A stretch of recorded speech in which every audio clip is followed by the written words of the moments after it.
Hello, everybody. Today is Tuesday, and you are watching the Daily Democracy Report. Thank you so much for tuning in. As I said, today is Tuesday, April 15th, 2025, and no lack of news for today.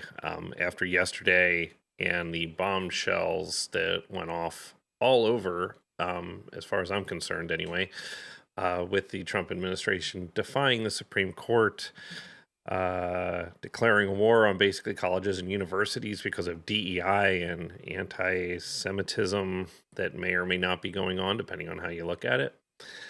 We have a lot to cover today, and I think there's a lot to the rule of law and dictatorships and all sorts of stuff that we'll probably get into as a result of this news. But I wanted to talk about yesterday's show real quick. I did have a problem with the video that I was going to play about Bernie Sanders at Coachella and the speech that he gave. It was from Bernie Sanders' YouTube channel, but the Coachella folks apparently put a copyright strike against me showing Bernie Sanders' speech, which didn't include any music that I'm aware of. It just wanted to cut out the entirety of the show, or that clip. So I cut it all out, but I left my comments there. But I did leave a link in the description on that video so you guys can go ahead and watch that in its entirety. I think it's worth it. Bernie also had another. I believe he was in Idaho and had a rally there in front of somewhere around 12,000 people. I didn't know there were 12,000 Democrats in Idaho, but that was quite the turnout for Bernie there. And AOC was there as well. So anyway, watch whatever videos you want of Bernie's because they're all really good, and I'm a huge fan at this point. So you can go ahead and check that out. But if you're watching yesterday's video, that would have been on Monday, April 14th, 2025. You'll have to kind of watch the the Bernie video separately to kind of understand my comments. But apologize for that. Hopefully it won't happen again. I had no idea that would be copywritten. And so we'll just go from there. Also, you might have noticed in the wait music, the countdown timer for when I go live, the music changed a little bit. So as I found out, that music was also gave me a strike against the copyright. Not that I couldn't use it, but if I were to want to monetize in the future, it would be an issue. So to avoid all issues, I just changed it to a different music that YouTube approves. So there you go. That's everything out of the way. I think, visit us at Blue Sky at the dailydemreport.bsky.social. You guys can chat there, talk about stuff. I'll tune in every once and again, see what's going on. You can also go to buymeacoffee.com/the Daily Democracy Report. There you can contribute to the show if you like, and every contribution will help, definitely, for sure, to help me be able to continue to do topics like today and future shows, bringing all that to you. You can also snap the QR code down in the left corner to get there quickly and be able to donate to the show that way. Okay, with all that said, let's jump into what's new today. We're going to start off with the deportation of Kilmar Abrego Garcia. This just will not get out of the news. It's gone from the lower court to the Supreme Court, and the Trump administration now pretty much denying that. Let me queue up this video. We're going to show, this is from MSNBC, from Deadline White House. And this just kind of, it's pretty bad, because it's the Supreme Court said that the Trump administration must facilitate the return of this man. So I think it's the word facilitate is the problem here. And Trump did meet with El Salvador's president, who calls himself, I think, the coolest dictator on earth or something of that nature. And take that for what it is. I mean, it's Trump again hanging out with dictators that he loves, because he wants to be one, as we're finding out. Yeah, it's pretty disturbing. And he, this president of El Salvador even says, he was asked by Caitlin Collins from CNN, hey, what's your take on returning this guy? And he says, well, I just can't, smuggle a terrorist into the United States. That's preposterous. How, I used the word preposterous. How can I smuggle a terrorist into the United States? So that almost goes to tell you, or show you, that maybe Trump or the administration, or both, never asked for this guy to be returned. Because if he were to ask for him to be returned, then the president of El Salvador would be like, okay, yeah, I can let him go to bring him, you guys can come get him.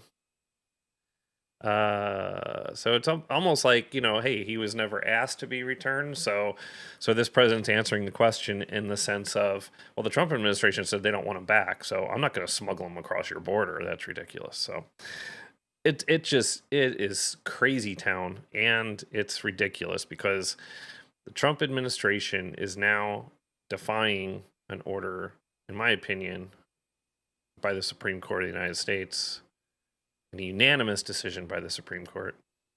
So let's play this first video. It's about a minute or so. Baked in a photo spray today with the president of El Salvador, Nayib Bukele, Trump sitting by and smiling as Bukele claims that he has no way to return Kilmar Abrego Garcia, a father of 3 who was in the United States legally before he was deported. Trump saying instead he should be congratulated. Mr. President, you said that if the Supreme Court said someone needed to be returned, that you would abide by that. You said that on Air Force One just a few days ago. And they said that it must be facilitated. Why don't you just say, isn't it wonderful that we're keeping criminals out of our country? Why can't you just say that? The important part to note there is that the Trump administration admitted that this guy got deported because of a clerical error. He's never committed a crime in the United States, never committed a crime in El Salvador. And for some reason, or anywhere, apparently this guy's never committed a crime. So the fact that he's saying that he's a criminal, show the evidence. No evidence has been presented to show that this guy's a criminal. Trump's defiance was echoed and celebrated by his advisors in the room, who say that despite the ruling of the United States Supreme Court, the cabinet will not be working to send Kilmar Abrego Garcia home to the U.S. to his family. Attorney General Pam Bondi, Stephen Miller, and Secretary of State Marco Rubio all saying that they will not be doing anything to bring Garcia home and that they are not required to do so. They went on to accuse Abrego Garcia of being a member of the gang MS-13, completely contradicting their own lawyers who have admitted in court that there were no grounds to deport him and that his deportation was a result of, quote, an administrative error. The Supreme Court ordered last week that the U.S. government must facilitate his return. So that's where I wanted to leave that clip. Trump administration was said that they must facilitate his return.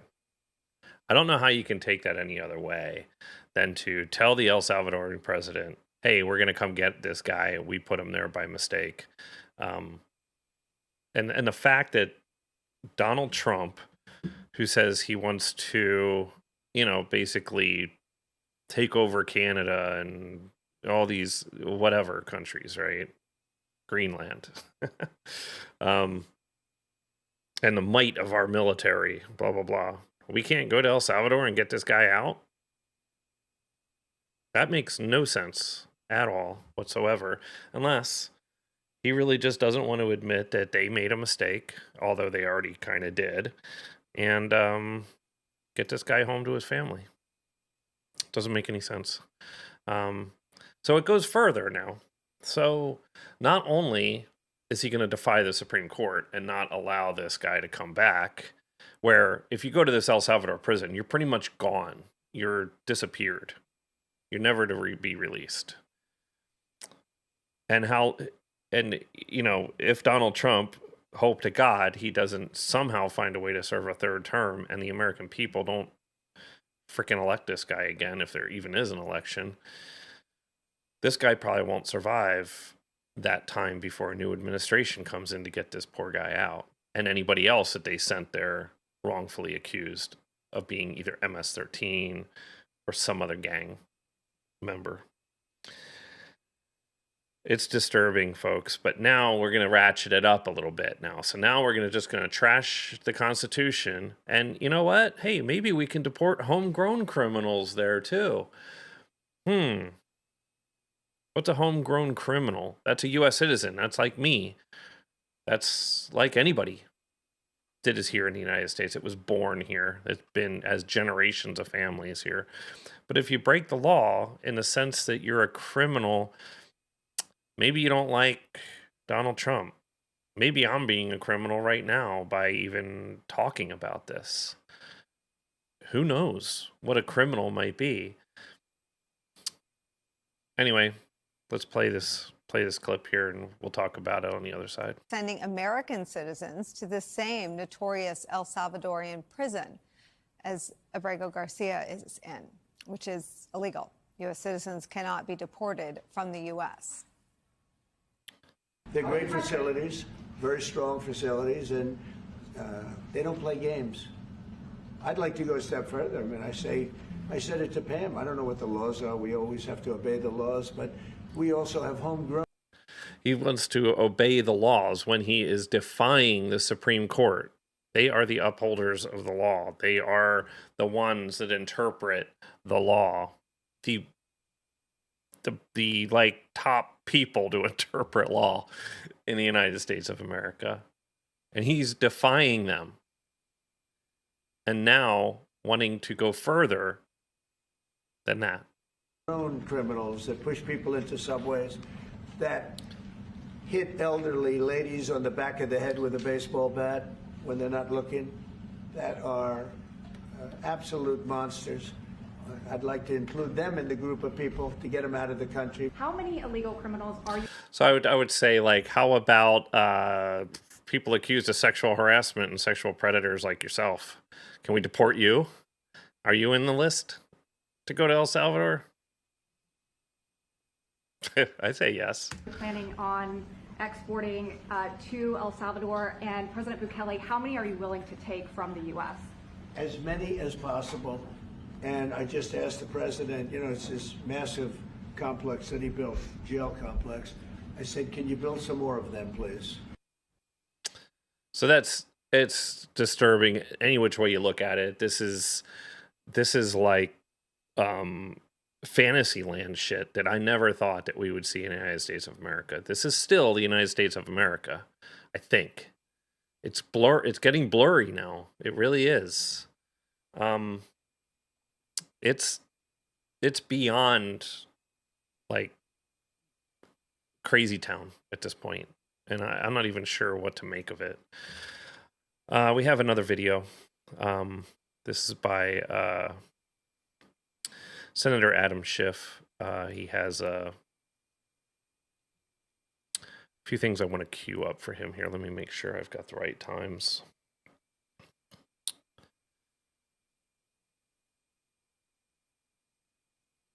Okay, let me back up one. Okay, so this is Adam Schiff talking about this constitutional crisis. Let me make this bigger. Here we go. Anyway, the Trump administration has said this was a mistake. They called it a clerical error. So he's talking about Abrego Garcia here and how they called it a clerical error and it was a mistake for sending him there. As if they were ordering too many staples. But they've acknowledged that this was a mistake and illegal. Nevertheless, you have some administration figures even today lying about it. Here's Stephen Miller. He was not, no, Bill, it's important. He was not mistakenly sent to El Salvador. Okay, so do you still He's believe an illegal he is a alien member of from MS? El Salvador? But that's just wrong. Some of the highest lawyers in the Justice Department acknowledged to the court they illegally sent this person out of the country by error. And that's true. He's not lying. It's some crazy stuff here. I wanted to play the beginning of this video as well, just for the introduction here.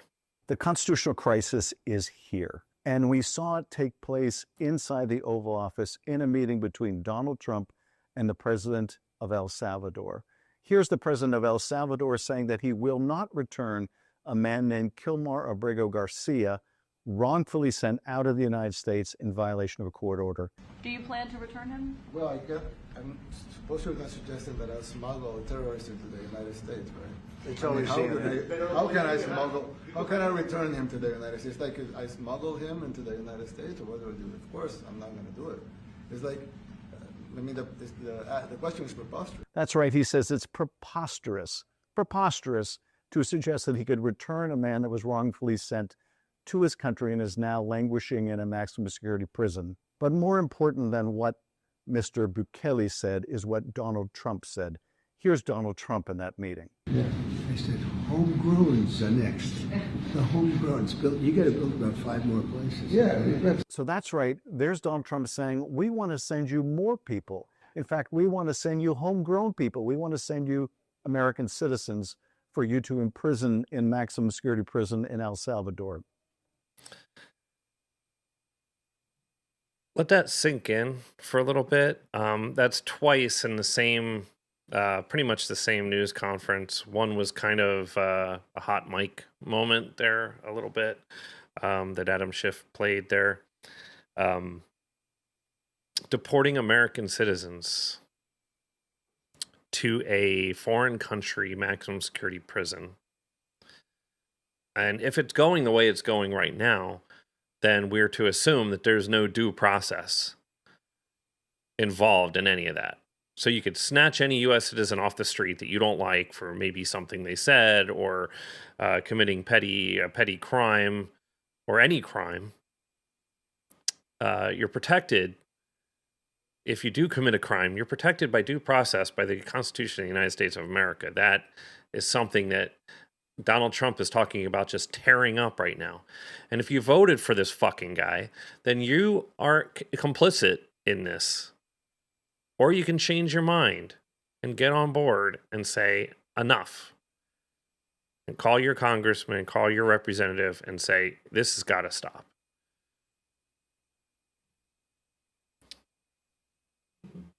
This is what you voted for if you voted for Donald Trump. This is Project 2025 in real time. All right. Let's move forward here. We have something else to talk about here that is a real big deal here. So this is concerning Harvard University, and basically the Trump administration has told many colleges and universities that they must stop DEI.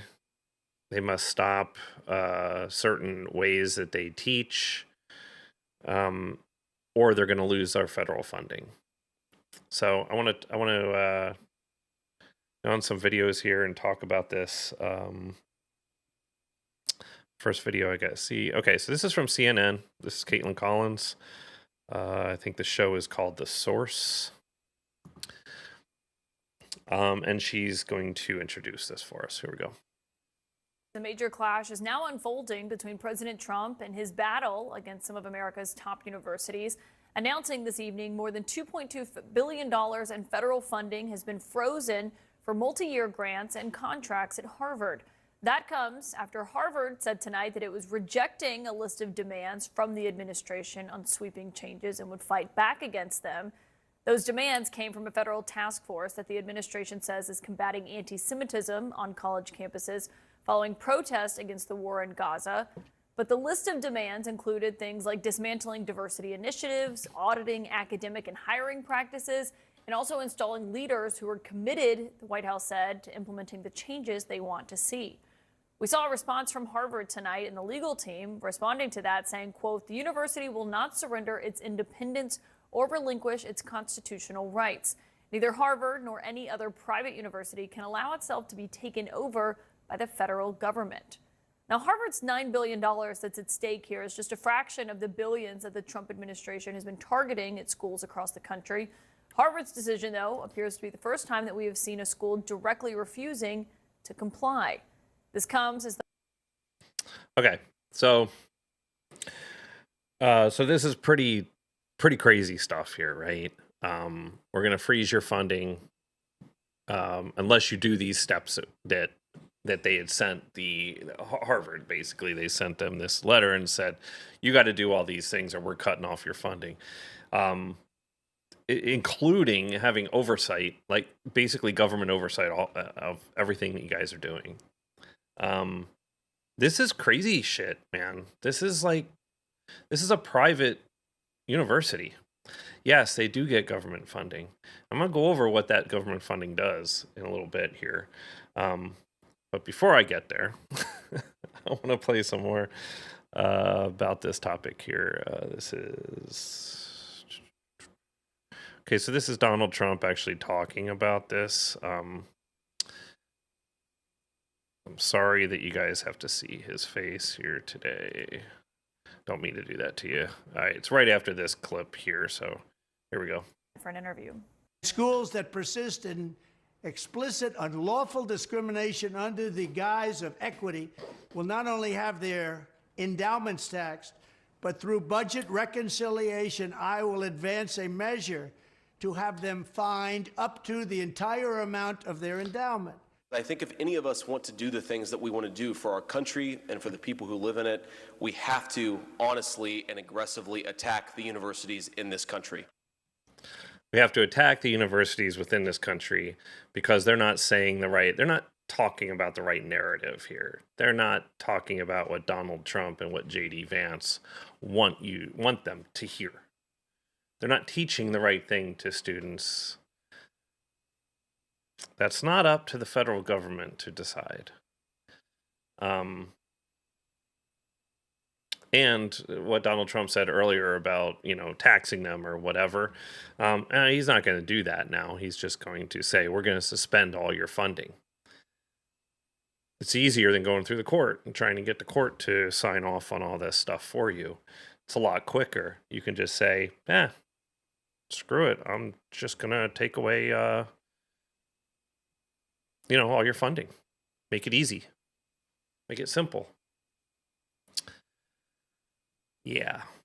I want to bring up the website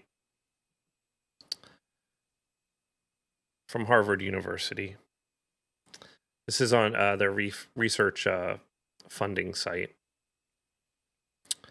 I want to read this, some pieces of this. This is pretty profound, and I applaud Harvard University for taking the stance that they have, and other universities need to follow suit. Everybody needs to stand together to fight this because this is ridiculous. No government, regardless of what party is in power, should dictate what private universities can teach, whom they can admit and hire, in which areas of study and inquiry they can pursue. It's crazy that they even have to make a statement like that in this day and age. This is America. You guys forget it's America. So what do they do for their money, right? Why are they even getting this money? I'm sure there's a lot of people out there that are like, how the hell can Harvard University be getting all this money from the federal government? There's a lot of reasons why. And this is what they do with this money and the research and the breakthroughs that they make at Harvard University. What's at risk? Harvard is home to the world's most cutting-edge medical, scientific, and technological research. For decades, that research has been supported by the federal government and many other sponsors. And we're going to get into this too. It's the federal government wants to know what other sponsors are there, foreign influence, things like that. That support is essential for the continuation of groundbreaking innovations that impact countless human lives. Without federal funding, this work will come to a halt midstream, and research will lack necessary resources to finish ongoing projects or to finance new ones in the numerous fields Harvard supports, including, here we go, cancer research. And there's a whole list here. A form of cancer immunotherapy called checkpoint blockade, developed by the Harvard Medical School scientists, is currently used for the treatment of at least 12 types of cancer. Hundreds of thousands of patients with cancer stand to benefit from these therapies each year. You can read through. I mean, there's a lot here. I'm actually I'll post this in the description after this live stream. It's important for you all to read, because you may be questioning, like you may be agreeing with President Trump, like, well, we shouldn't be giving these universities any money. We're gonna use that money for more deportations. Yay. Something like that, right? No, this is important funding that these universities get. And what Harvard gets is a fraction of what is given to universities throughout the country.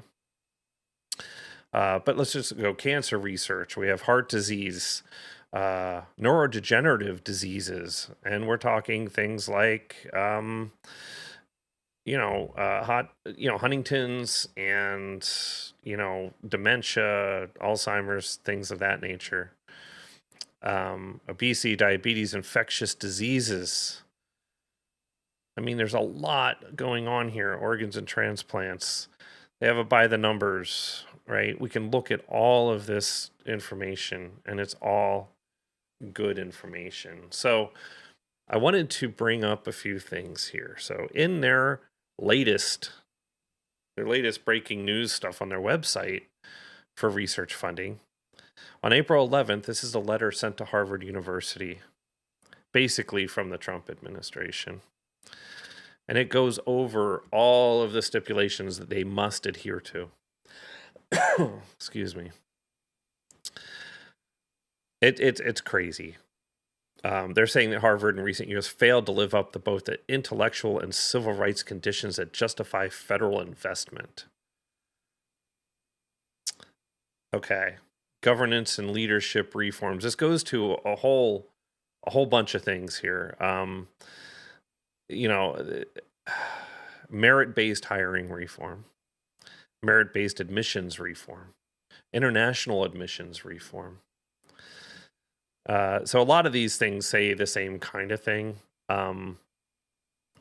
in that they're going to be, monitored, and they have to do this by August 2025. They must adopt and implement merit-based hiring policies, for instance, and cease all preferences based on race, color, religion, sex, or national origin throughout its hiring, promotion, compensation, and related practices among faculty, staff, and leadership.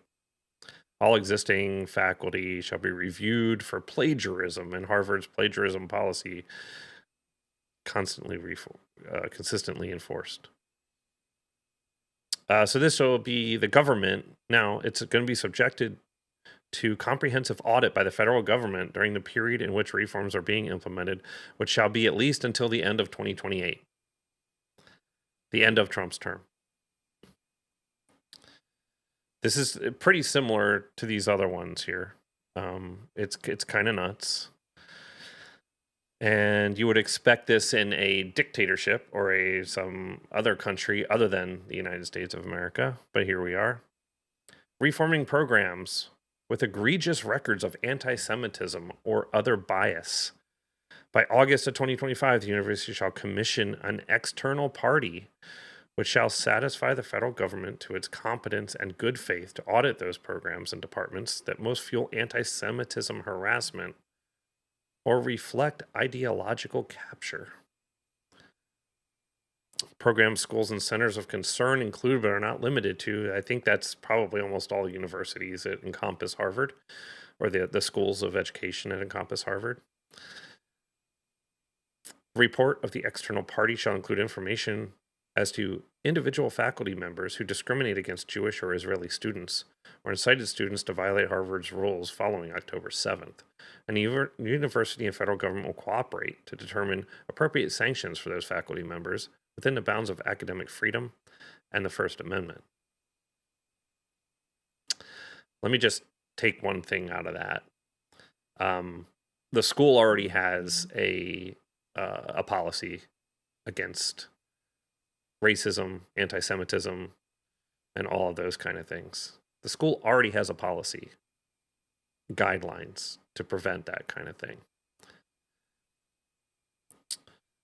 So the First Amendment, as far as I know, it says nothing about saying that you don't have to like Jewish people or Israelis or black people or anything as far as the First Amendment is concerned.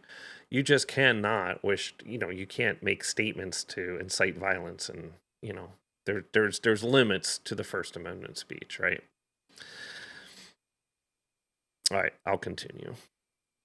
Discontinuation of DEI. That's should be a little bit concerning. I'll make this a little bit bigger so we can all read it together a little bit better. Yeah, student discipline, reformation, and accountability. So this part I want to cover a little bit here. Harvard must immediately reform its student discipline policies and procedures as to swiftly and transparently enforce its existing disciplinary policies with consistency and impartiality, and without double standards based on identity or ideology. So I'm not sure where they got the, maybe that's just a blanket statement, or they have evidence of some other impropriety that they're using or something. So here's what I wanted to cover here too. Harvard must adopt a new policy on student groups or clubs that forbids the recognition and funding of or provision of accommodations to any student group or club that endorses or promotes criminal activity, illegal violence, or illegal harassment, invites non-students onto campus who regularly violate campus rules, or acts as a front for a student club that has been banned from campus. All right. This gets bad. In particular, Harvard must end support and recognition of those student groups or clubs that engaged in anti-Semitic activity since October 7th, 2023, including the Harvard Palestine Solidarity Committee, Harvard Graduate Students for Palestine, Law Students for Palestine, Students for Justice in Palestine, and the National Lawyers Guild, and discipline and render ineligible for the officers and active members of those student organizations. So let's just cover something really fast. Justice for Palestinian people does not make you anti-Semitic. You can watch the television and see bombing of schools and hospitals in Gaza and killing Palestinian people, and you can say that has to stop. That does not make you anti-Israeli. It does not make you an anti-Semite. It makes you a human being.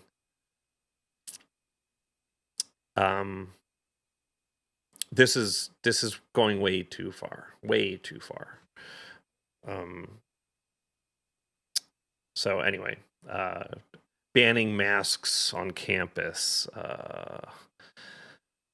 and then they're talking about different years that they must, include permanently expelling students involved in the October 18th assault of an Israeli Harvard Business School student, and suspending students involved in occupying university buildings.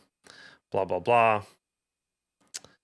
Whistleblower reporting, transparency, and monitoring. So this is what the federal government is probably sending to campuses all over the country, I'm guessing. Maybe Harvard's just the one we're seeing, or maybe this is the test case. This is the litmus test to see how far they can get with this. Either way, it's pretty disturbing as far as I can tell. Harvard's response, and I'll just paraphrase a little bit.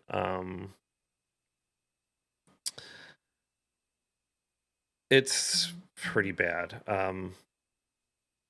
So I would say the university will not, I'm just going to read a little portion here at the end. The university will not surrender its independence or relinquish its constitutional rights. Neither Harvard nor any other private university can allow itself to be taken over by the federal government. Accordingly, Harvard will not accept the government's terms as an agreement in principle.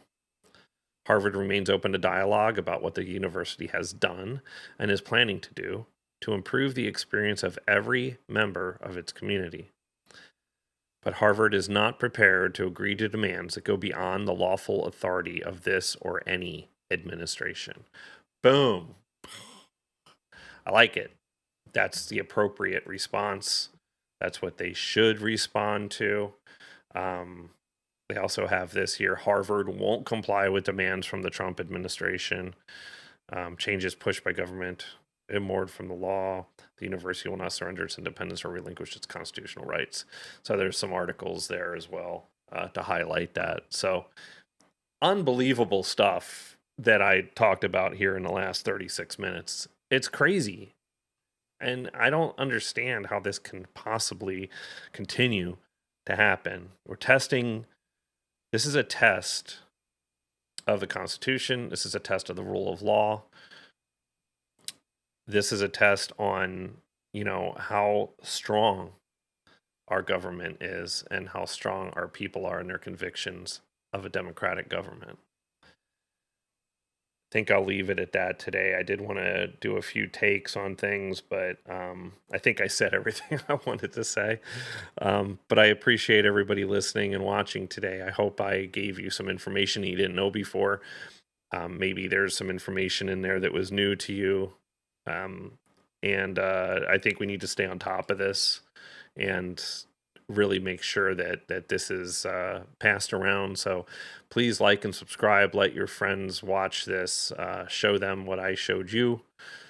And let's spread the word to make sure that this is just doesn't continue. This is crazy stuff. But we're in trying times, and we need to stick together and work through it. Regardless, as I said before, maybe I was a little angry, but regardless of who you voted for in the last election, hopefully your eyes are open and we need to put an end to this. This is nuts. Okay, that's all I'll have to say.